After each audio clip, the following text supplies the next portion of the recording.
आप सभी का एक बार फिर से एक नए क्लास में स्वागत करते हैं। कक्षा 11 रसायन विज्ञान। आज का टॉपिक है हमारा परमाणु संरचना वाले पाठ में ही क्वांटम संख्याएं ज्ञात करने की विधि। ठीक है, क्वांटम संख्याएं ज्ञात करने की विधि। इसमें हम जानेंगे कि क्वांटम संख्याएं कैसे निकालेंगे, क्योंकि पहले हम बता चुके हैं कि क्वांटम संख्याएं 4 प्रकार की होती है। मुख्य क्वांटम संख्या, दिगंशी क्वांटम संख्या, चुंबकीय क्वांटम संख्या और चक्रण क्वांटम संख्या। तो इसमें दो टाइप के न्यूमेरिकल पूछे जाते हैं। एक न्यूमेरिकल क्या, एक तरह से क्वांटम संख्या ज्ञात करने के तरीके पूछे जाते हैं। दो टाइप के क्वेश्चन बनते हैं। नंबर 1 टाइप को हम देखेंगे, फिर नंबर 2 को। टाइप 1 को वैसे मैंने जब क्वांटम संख्या बताए थे तभी बता दिया था, पर फिर से हम बता देते हैं। टाइप 1 में जैसे प्रश्न कहा जाता है कि कोई भी तत्व है जिसके लिए मुख्य क्वांटम संख्या का मान 3 है। ठीक है, पहला टाइप में जैसे कह दिया कोई तत्व है उसके लिए मुख्य क्वांटम संख्या का मान 3 है, तो सभी क्वांटम संख्याओं के मान बताइए। सभी का मतलब जानते हो, यल, यम और यस, तीनों के मान हमें बताना होगा। तो कैसे बताएंगे, तो फर्स्ट टाइप वाले को देख लेते हैं। अगर इस तरह का प्रश्न पूछता है 3 दे दे, 4 दे दे, 5 दे दे, 6 दे दे, कुछ भी दे दे, तो अगर पूछे कि किसी भी तत्व के लिए मुख्य क्वांटम संख्या का मान 3 है, चाहे 4 है, चाहे 5 है, ऐसे करके दे दिया और कह दे सभी क्वांटम संख्याओं के मान बताइए, तो आप इस तरह से लगाएंगे। देखिए, सबसे पहले हम यल को पता कर लेते हैं। यल क्या होता है, जानते हो कि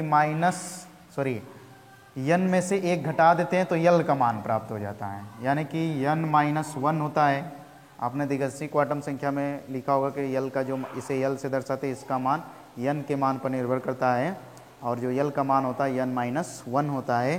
तो यहाँ यल बराबर n-1, यानी यल बराबर क्या हो जाएगा, 2। ठीक है, अब ज्ञात कर लेते हैं यम बराबर। यम जानते हो किस पर डिपेंड करता है, यल पे। यल के लिए यम का जो मान होता है क्या होता है, -l से +l तक या +l से -l तक होता है। तो अगर चलेंगे यहाँ पे -2, -1, 0, +1, +2, या फिर हम इसको +2 से -2 भी चल सकते हैं, यानी +2, +1, 0, -1, -2। यह यम का दोनों मान हो सकता है। अब यस का मान क्या होता है, आप जानते हो यस का जो प्रत्येक मान होता है यम के लिए 2 होता है। ठीक है, यस का जो मान होता है यम के लिए 2 होता है। प्रत्येक यम के लिए 2 लिखने का मतलब कि इसके लिए क्या लिखेंगे, +12, -12, फिर इसके लिए भी लिखेंगे +12, -12, फिर इसके लिए भी लिखेंगे +12, -12, फिर इसके लिए भी +12, -12। ठीक है, 1 2 3 4 5 होना चाहिए, +12 और -12।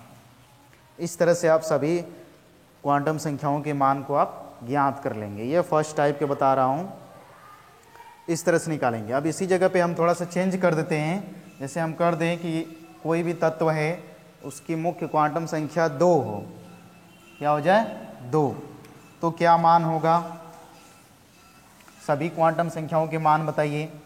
तो उसी तरह से यल को निकालने के लिए क्या करोगे, n-1, यानी कि 2 - 1 बराबर 1। यम का मान क्या हो जाएगा, -1 से +1 तक चलेंगे, तो यहाँ पे ये हो गया हमारा यम का मान। यम का मान, अब यस का मान जो होगा यम के लिए प्रत्येक के लिए 2 होगा, तो +2 - 2 कह रहा हूँ, +12 -12, फिर इसके लिए +12 -12, फिर इसके लिए +12 और -12। इस तरह से आप निकालोगे। अगर 2 आ जाए, 3 आ जाए, 4 आ जाए, 5 आ जाए, तो ये हो गया हमारा फर्स्ट टाइप। ये बहुत कम पूछा जाता है, सबसे ज़्यादा सेकेंड टाइप वाला पूछा जाता है। अब देखते हैं हम टाइप सेकेंड। ठीक है, टाइप सेकेंड के लिए आपको बाउ नियम के अनुसार आपको ईसी लिखना आना चाहिए। ईसी मतलब इलेक्ट्रॉनिक विन्यास, तभी कर पाएंगे। जैसे मैंने कह दिया कि सोडियम के, ठीक है, यहाँ सोडियम के 10वें इलेक्ट्रॉन की चारों क्वांटम संख्या बताओ, चारों क्वांटम संख्या बताओ। ठीक है, संख्या बताना है आपको 10वें इलेक्ट्रॉन की। अब यहाँ पे देखो, वहाँ पे तो इलेक्ट्रॉन की बात ही नहीं हुआ था, अब यहाँ पे कह दिया सोडियम के 10वें इलेक्ट्रॉन की चारों क्वांटम संख्या बताइए। तो सबसे पहले क्या करेंगे, सोडियम का हम इलेक्ट्रॉनिक विन्यास कर लेंगे, किसके अनुसार, अबाउ नियम के अनुसार। क्या हो जाएगा 1s2 2s2 2p6 3s1। Electronic विन्यास बता ही चुके हैं आप सबको। अब इसके बाद क्या करेंगे, अब देखेंगे कि 10वां इलेक्ट्रॉन कहाँ पर है। देखिए ये ऊपर वाला इलेक्ट्रॉन होता है, तो यहाँ 2 2 4 6 10, यानी कि इसमें मिलेगा, तब इसको हम अलग कर लेंगे। क्या अलग कर लेंगे, 2p6 को अलग कर लेंगे, क्योंकि 10वां इलेक्ट्रॉन हमें इसी में मिलेगा। यह तो 11वां इलेक्ट्रॉन हो गया, पर 10वां इलेक्ट्रॉन हमें कहाँ मिलेगा, 2p6 वाले में मिलेगा। तो 2p6 को हम अलग कर लेंगे, यानी इसका मतलब क्या हो गया, 2p6 का अंतिम इलेक्ट्रॉन क्या होगा, 10वां होगा ना भाई। इसी में पढ़ रहा है 10वां इलेक्ट्रॉन 2 2 4 6 10, यानी कि 2p6 हो गया। 2p6 का अंतिम इलेक्ट्रॉन ही 10वां इलेक्ट्रॉन होगा। अब निकालने के लिए क्या करेंगे, देखो जो ये आगे दिखाई देता है इसको हम बोलते हैं n। यहाँ पे हम लिख देते हैं थोड़ा सा, यहाँ पे मान लेते हैं 2p6 लिखा हुआ है, तो ये जो आगे जो है उसको n से दर्शाते हैं, जो ये होता है उसको हम l से दर्शाते हैं, और ये जो होता है इलेक्ट्रॉन की संख्या को प्रदर्शित करता है। l का मान क्या होता है, l बराबर यदि 0 1 2 3 होता है, ठीक, तो जो उपकोष होते हैं, उपकोष जानते हो, यल उपकोष को बताता है, तो यस पी डी एफ, यह आप इसको जानिएगा कि यदि उपकोष यस होता है तो यल का मान 0 हो जाएगा, उपकोष बी पी होता है तो 1 हो जाएगा, डी होगा तो 2 हो जाएगा, एफ होगा तो 3 हो जाएगा। इसको समझना, और यहाँ पे इस सिंबल को समझना है कि ये जो आगे नंबर लिखा रहेगा वह एन होता है, जो पी लिखा हुआ है यल होता है, ऊपर जो लिखा हुआ है वह इलेक्ट्रॉन होता है। इस चीज़ को आपको जानना होगा। अब यहाँ से समझना है आपको 2p6 का 10वां इलेक्ट्रॉन। अब इस यहाँ से हमें अब सभी क्वांटम संख्या का मान पता करना होगा। कौन कौन से, n l m और s का मान हमें यहाँ से पता करना है। तो कैसे पता करेंगे, देखिए सिंपल तरीका है। देखिए जो आगे होता है उसको n, यानी कि n बराबर क्या हो गया, यहाँ से देख लीजिए जो आगे होता है उसको n बराबर कितना दिया है 2, तो यहाँ पे 2 लिख दिए। अब देखिए यह जो है इसको बोलते हैं यल, तो यल बराबर क्या होता है, p है, तो p के लिए क्या हो जाएगा 1, तो यहाँ पे हो गया 1। क्लियर। अब देखिए यम कैसे निकालेंगे, अब उसी तरह से यम वाले को काम करना पड़ेगा, -l से +l, तो -l से +l, तो यानी -1 0 +1। अब इसके लिए एक फिगर आप बना दीजिएगा इस तरह से। ये जानते हो p उपकोष है, तो p उपकोष में 3 कक्षक होते हैं, इसके सामने सामने बनाइएगा। p में कितना इलेक्ट्रॉन है, 6 इलेक्ट्रॉन है, तो 1 इलेक्ट्रॉन 2 3 4 5 और 6 हो गया। पर गिनना कैसे है, आपको यहाँ से गिनना होगा। 1 इसको बोलोगे तो इसको 2, फिर इसको 3, क्योंकि हुंड का नियम बताएं कि इलेक्ट्रॉनों का भराव कैसे होता है।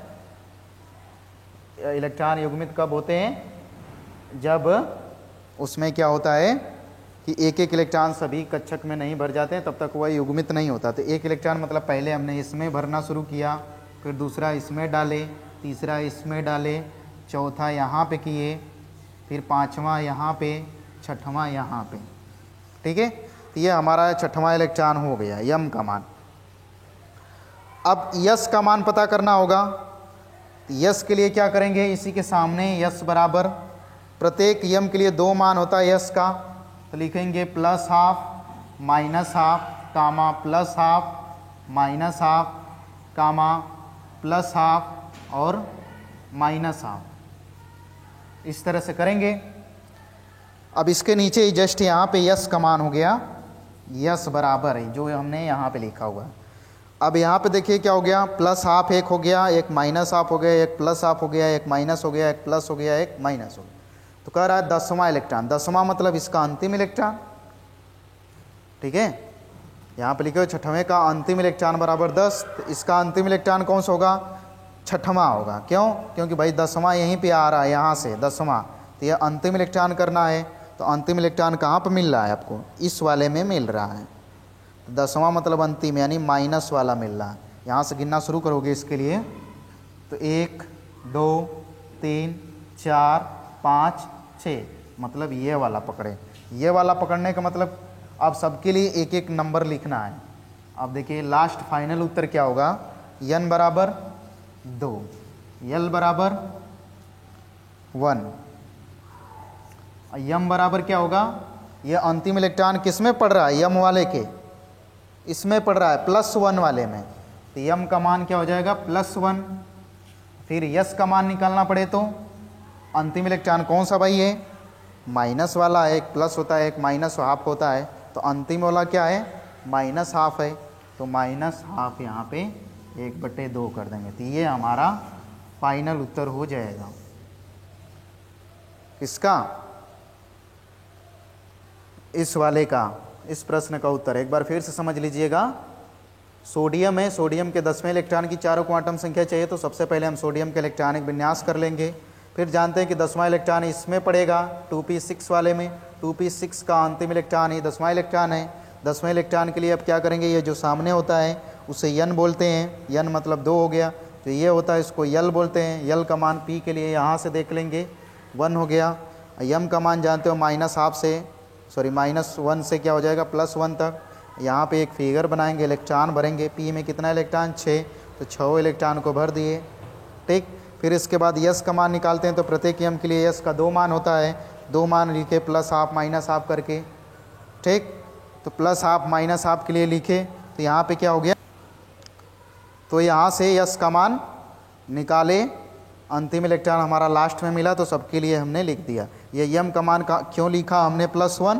क्योंकि भाई ये वाला इसके सीध में, ये 3 वाला पड़ रहा है, 3 वाला कह रहा हूँ, अच्छा छठवां इलेक्ट्रॉन इसी के सीध में पड़ रहा है ना, +1 के। यह +1 भी हो सकता है या -1 भी हो सकता है। दोनों अगर उत्तर दिया रहे, ऑप्शन रहे, तो आप कर सकते हैं। क्योंकि भाई +1 से भी चल सकते हैं -1 तक, या -1 से +1 भी चल सकते हैं। तो ये हमारा फाइनल उत्तर हो गया। एक और देख लेते हैं। ऐसे ही किसी का भी पूछेगा तो आपको खोजना पड़ेगा कहाँ पर है। अंतिम इलेक्ट्रॉन का देगा, 10वें के जगह 20वां का देगा, किसी का 25वां का देगा, किसी का 26वां का देगा, किसी का 3रा का देगा, किसी का 5वां कह देगा। इस तरह से बदल बदल के प्रश्न कर सकता है। अब जैसे मैं एक अंतिम वाला ले लेता हूँ। जैसे कह दिया क्लोरीन के अंतिम इलेक्ट्रॉन की चारों क्वांटम संख्याएं बताइए, n, l, m और s का मान बताइए। क्लोरीन के अंतिम इलेक्ट्रॉन की चारों क्वांटम संख्याएं बताइए। तो सबसे पहले क्या करेंगे? क्लोरीन का आप EC लिखोगे, 1s2 2s2 2p6 3s2 3p6, कितना हो जाएगा यह? 10 18 हो गया ना। तो यहाँ पे 17 मतलब यह 5 हो जाएगा। तो यह हो गया 5। कह रहा है क्लोरीन के अंतिम इलेक्ट्रॉन की चारों क्वांटम संख्या बताइए। तो अंतिम इलेक्ट्रॉन भाई कहाँ पड़ेगा? अंतिम मतलब 17वां इलेक्ट्रॉन। 17वां इलेक्ट्रॉन यहाँ तो पड़ेगा नहीं, यहाँ तो पड़ेगा नहीं, यहाँ तो पड़ेगा नहीं, यहाँ नहीं पड़ेगा, यहाँ पे पड़ेगा 5वां वाला। ठीक। तो यहाँ से 5वां इलेक्ट्रॉन पड़ेगा, तो इसको उठा लीजिए। यानी कह सकते हैं 3p5 का पाँचवां इलेक्ट्रॉन क्या होगा? अंतिम इलेक्ट्रॉन होगा। यही ना मतलब निकला। 17वां इलेक्ट्रॉन चाहिए अंतिम इलेक्ट्रॉन, बात कह दे तो अंतिम इलेक्ट्रॉन इसका क्या होगा? 3p5 का 5वां, यानी आखिरी वाला ही अंतिम इलेक्ट्रॉन हो गया। अब इसके लिए n बराबर निकालो। n क्या हो जाएगा? जो आगे दिखाई दे रहा है 3। p क्या हो, सॉरी p कह रहा हूँ, l क्या हो जाएगा? जो यह है p कहाँ पे है भाई? p यहाँ पे आ गया 1, तो 1 हो गया। ठीक। अब हमें चाहिए m का मान और s का मान। इसके लिए क्या करना पड़ेगा? m बराबर उसी तरह पहले जैसे लिखो, m बराबर -1 0 +1, क्योंकि p है तो p में 3 ही कक्षक होते हैं। तो इसी तरह से फिर बनाएंगे 1 2, ये सामने सामने रहेगा, थोड़ा और अच्छा रहेगा। ये पहला, दूसरा, तीसरा, चौथा और ये हो गया पाँचवा, क्योंकि 2p5 में 5 ही इलेक्ट्रॉन बनना, पहले वाले में 6 भरे थे तो 6 नहीं भरना, 5, यानी यहाँ पे 5वां इलेक्ट्रॉन है आपका। अब यस का मान निकालेंगे, तो यस का मान इसके लिए +½ -½ इसके लिए +½ -½ ठीक है, इसको हम नहीं लिख रहे हैं, आगे लिख सकते हैं। 5वां इलेक्ट्रॉन हमें खोजना पड़ेगा तो कहाँ मिलेगा, यहाँ +½ -½ तो +½ -½ यहाँ पे मिला तो माइनस वाला मिल गया, यानी ये वाला मिल गया। तो ये वाला किसके सिद्ध में है, 0 के।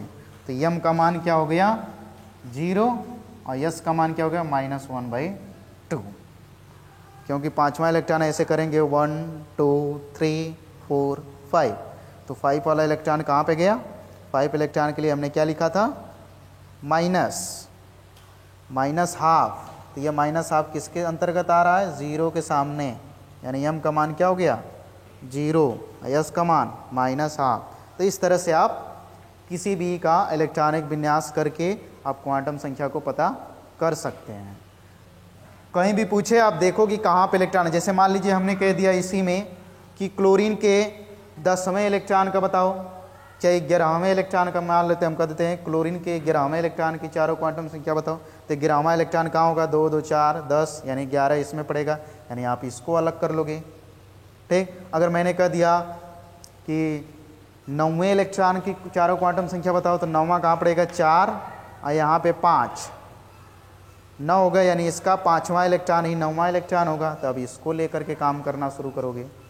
अगर कह दिया तीसरे इलेक्ट्रॉन की चारों क्वांटम संख्या बताओ, तीसरा किस में पड़ेगा, इसमें पड़ेगा, फिर इसको लोगे, इसका तीसरा इलेक्ट्रॉन क्या होगा 2s2 का पहला इलेक्ट्रॉन है, इसका तीसरा इलेक्ट्रॉन हो जाएगा। तो इसके आगे का यस का मान निकाल लोगे, यल का मान यहाँ से आ जाएगा 0, फिर 0 आ गया तो इसके लिए +½ -½ करने की ज़रूरत नहीं, +0 से -0 तो होता नहीं है। तो इस तरह से हम आगे चल के कर लेंगे। तो आज के क्लास में हमने बताया आपको क्वांटम संख्या ज्ञात करने की जो विधि, इसमें 2 टाइप के प्रश्न आते हैं, दोनों टाइप के बारे में बता दिया। अब आगे जो क्लास होगी तो उसमें जो छूटा हुआ टॉपिक है इस पार्ट में परमाणु संरचना में, तो उसको बताया जाएगा। तो इस क्लास को यहीं पे हम समाप्त कर रहे हैं। आप सभी का लास्ट तक बने रहने के लिए एक बार बहुत बहुत धन्यवाद।